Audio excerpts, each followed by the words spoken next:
Bonjour chers frères et sœurs, c'est toujours avec un réel plaisir que je vous retrouve.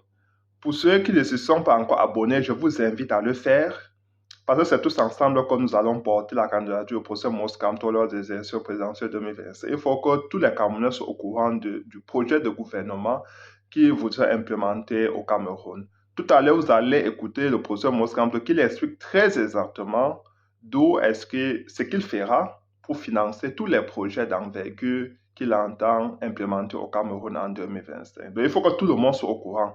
C'est vrai que certains de nos compatriotes nous bassinent les oreilles avec cette question de financement. Mais chers frères et sœurs, j'ai envie de vous poser une question. Vous croyez que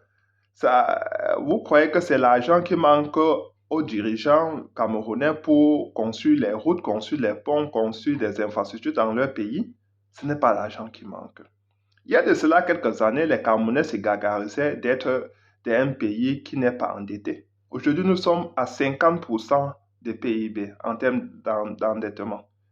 Et 50% de cet endettement a été détourné par les caciques du régime, par les turiféraires de M. Biya. Ils ont détourné cet argent. Donc, vous comprenez que ce n'est pas l'argent en soi qui est un problème. Ils ont eu l'argent pour construire l'autoroute Douala-Yaoundé. Ça s'est arrêté à mi-chemin. Jusqu'ici, ça fait depuis 14 ans que cette autoroute a été lancée. Ça n'avait jamais été terminé. Ils ont eu de l'argent pour construire le complexe sportif à Yaoundé. C'est devenu un stade qui n'est pas terminé jusqu'ici.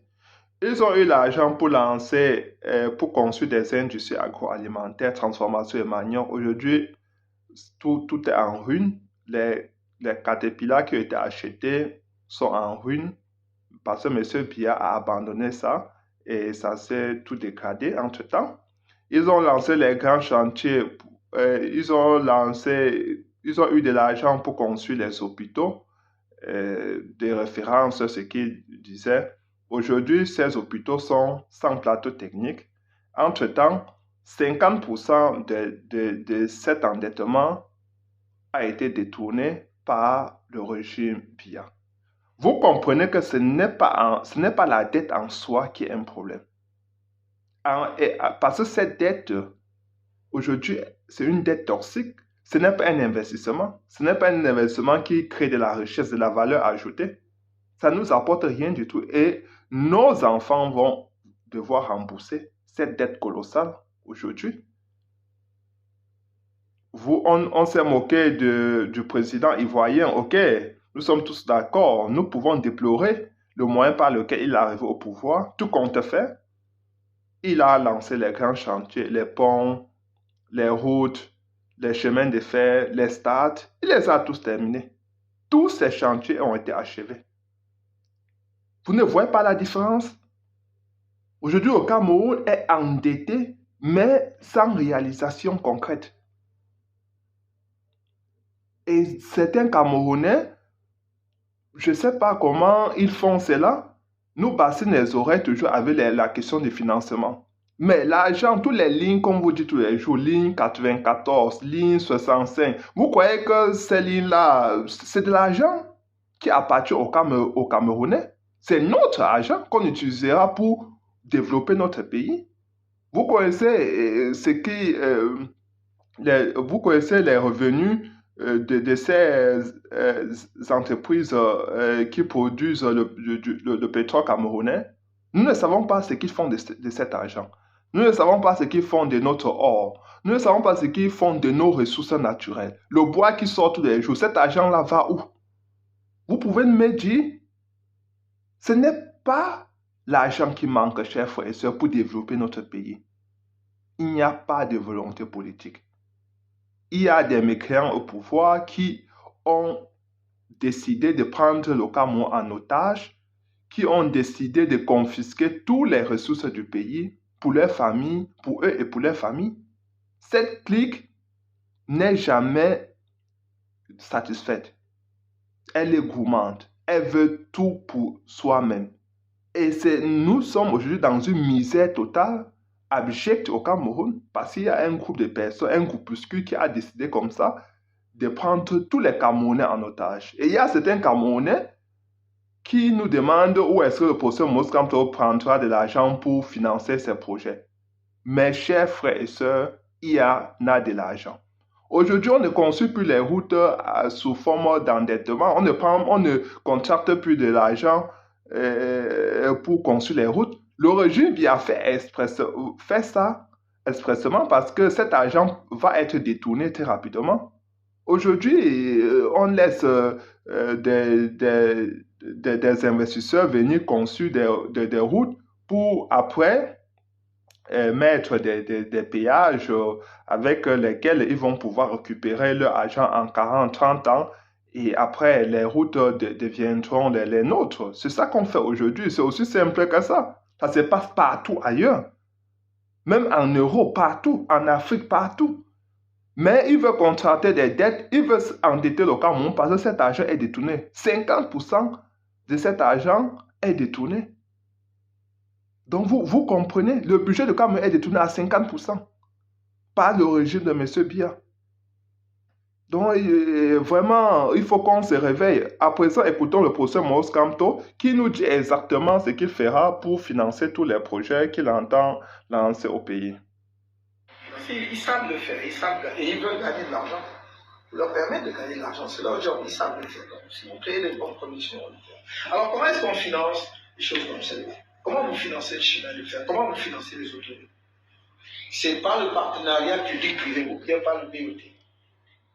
C'est au Cameroun que j'ai entendu un gouvernement qui va construire une autoroute. Voilà, plus personne ne fait ça aujourd'hui.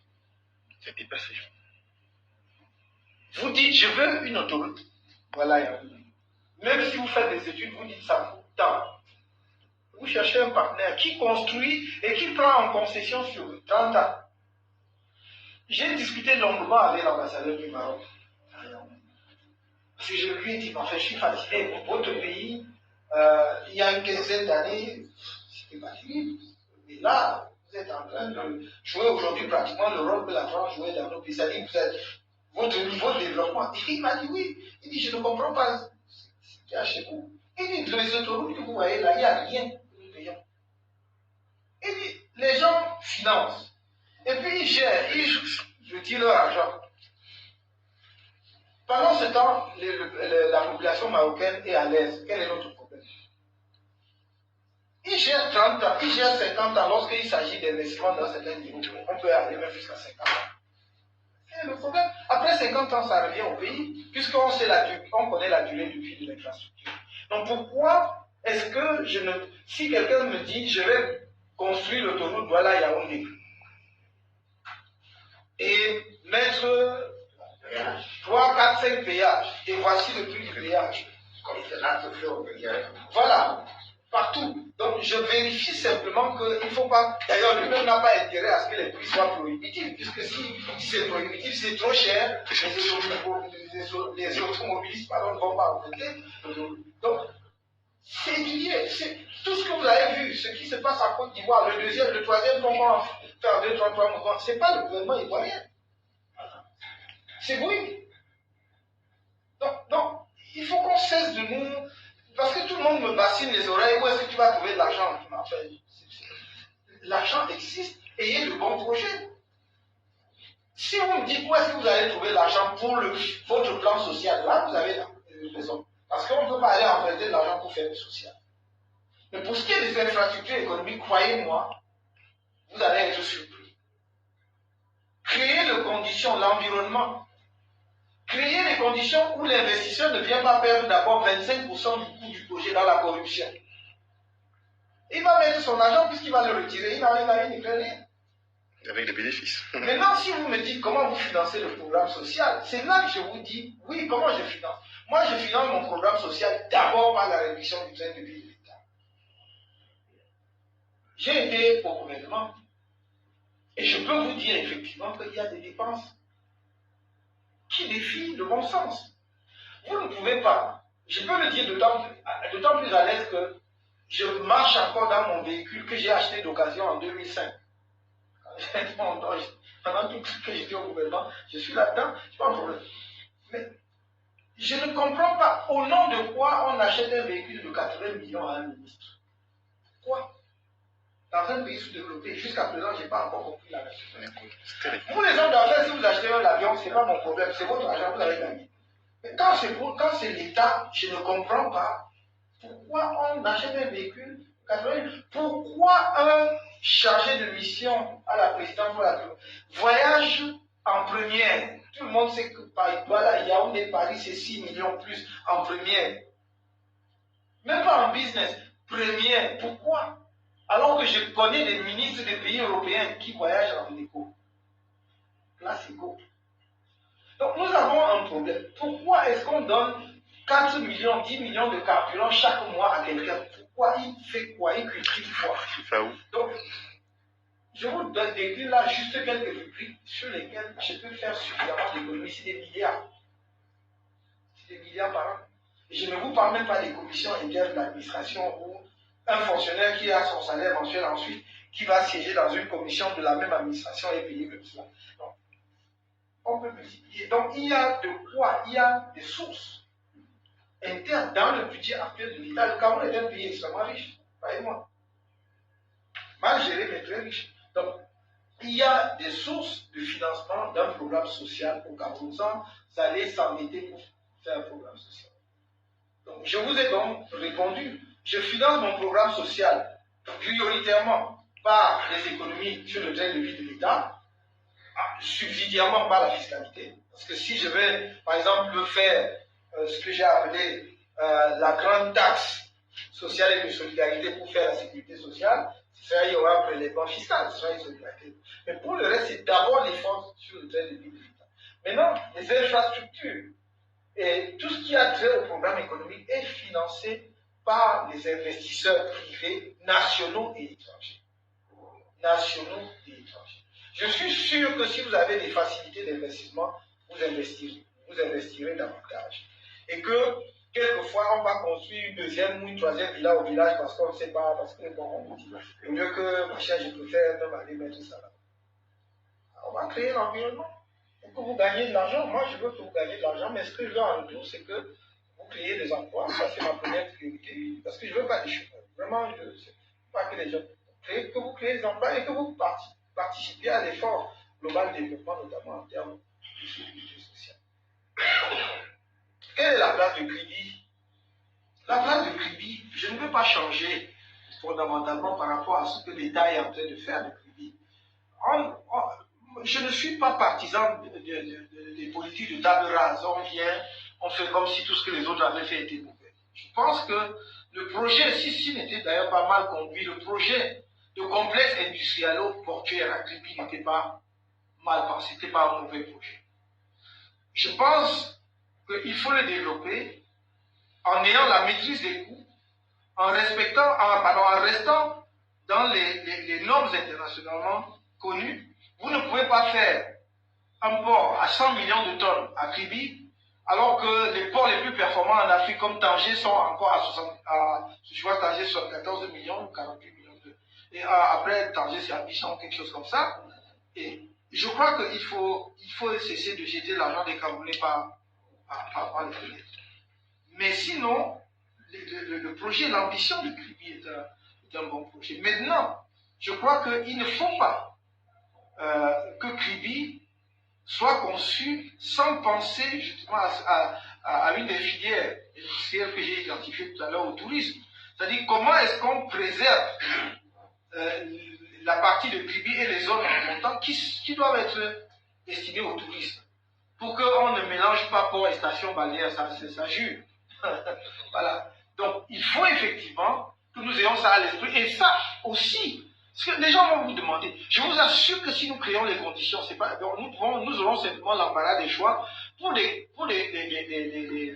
comment dirais-je, les investisseurs étrangers qui peuvent venir développer des complexes balnéaires au Cameroun.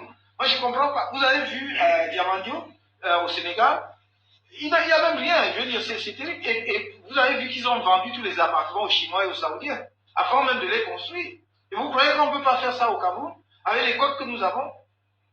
Donc, moi je dis, Kribi, il faut poursuivre, mais il faut maîtriser justement le développement de Kribi pour que ça n'empiète pas et que ça ne détruise pas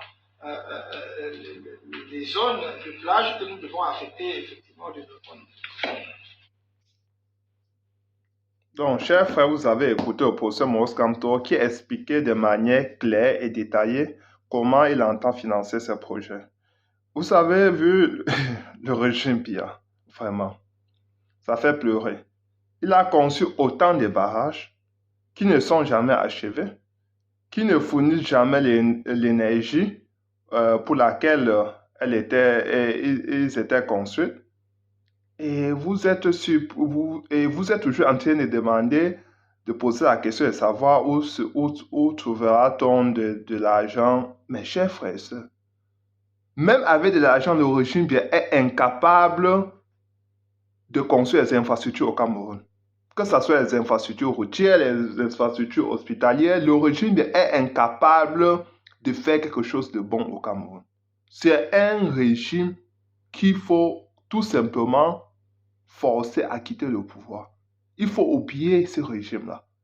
Le forcer à quitter, ça veut dire que les Camerounais doivent s'inscrire massivement sur les listes électorales, aller voter le professeur Maurice Kamto, défendre son vote, occuper les rues, jusqu'à ce que le professeur Maurice Kamto soit proclamé comme le prochain président de la République. N'attendez plus rien de ces régimes. En 42 ans, ils ont échoué, ce n'est pas maintenant qu'ils vont réussir. En 42 ans, ils ont appliqué une politique, ils ont adopté une politique de conservation de pouvoir, une politique d'oppression des populations pour se maintenir au pouvoir. Donc, vous ne pouvez plus rien attendre d'un tel régime. Qu'est-ce que vous pouvez attendre? Rien du tout. Chers frères et sœurs, prenons notre destin en main. Nous sommes les seuls maîtres de notre propre destin. Si nous voulons que le changement advienne au Cameroun en 2025, alors cela adviendra. Le professeur Maurice Kamto est plébiscité par la majorité des Camerounais. Il faudra qu'on aille voter et qu'on surveille notre vote, contrôler notre vote. Restez vigilants. Occupez les rues si cela est nécessaire, jusqu'à ce que le professeur Maurice Kamto arrive à la magistrature suprême pour changer la vie des Camerounais. C'est quel genre de misère comme ça dans laquelle les Camerounais vivent? Ça en est de trop, chers frères et sœurs. Arrêtons la saignée. Arrêtons la saignée. Ils vont venir en 2025 vous promettre monts et merveilles, mais après les élections, vous n'allez plus les voir, ils vont disparaître. Parce qu'ils vont déjà, même c'est la corruption, même sans les voir, ils se proclament toujours vainqueurs. Les Camerounais doivent rester prêts, être prêts à protester. Commencez à fermer vos boutiques, vos entreprises. Pendant la période électorale, tout le monde doit être sur le qui-vive. Être prêt, parce que vous ne pouvez plus accepter qu'un régime pareil vienne prendre votre vie en otage. Ce n'est pas seulement votre vie aujourd'hui, c'est la vie aussi de vos enfants. Voyez, ce régime est arrivé pour 42 ans au pouvoir. 42 ans de votre vie, 42 ans des vies de nos parents. Est en train de nous prendre aussi une partie de notre vie. Ça en est de trop, chers frères et sœurs. Ressaisissons-nous pour changer notre destin. Ressaisissons-nous pour être des maîtres de notre propre destin. Nous en avons encore les clés pour ouvrir la porte du changement. Faisons ce qui est nécessaire. Partagez la vidéo, je vous en prie. Surtout, abonnez-vous massivement. Ciao.